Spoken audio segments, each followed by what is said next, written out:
Good morning mga idol. Good morning Pilipinas. Ito silipin lang natin dito yung kaguluhan dito sa labas. Gulat ako bakit maingay. So ito mga idol, dito na pala nakaparada yung mga shuttle van dito sa tapat namin. Dito instead na doon sila sa kumpanya doon sa taas, ayun ang Primatech, dapat doon sila mag-park. So dito na sa tapat namin. So ito yung kaganapan dito ngayon.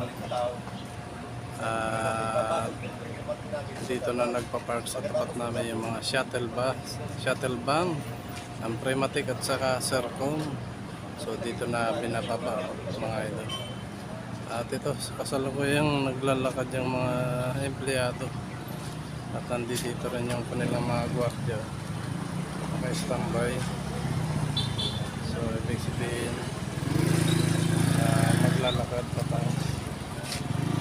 So yun ang nangyayari dito. Ito ang kaganapan ngayon. Ito ang status. Ayan, sundan natin.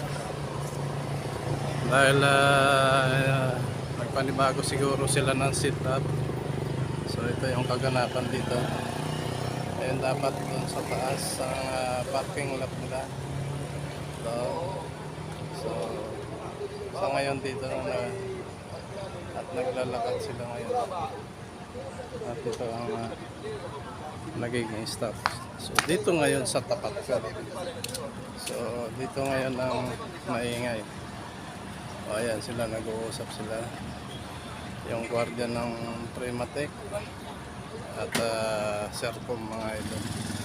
So yun ang kaganapan dito ngayong umaga dito sa aking lugar mga idol. So dito na ang babaan at dito na rin ang kanilang sit up at dito na nag-uumpisa yung kanilang unloading mga idol. So kaya pala ang ingay, nagulat ako. So okay. At habang sila nag-uusap dyan sa labas. Okay, so yun lamang ang aking update sa inyo mga idol. Bye bye mga idol, bye bye.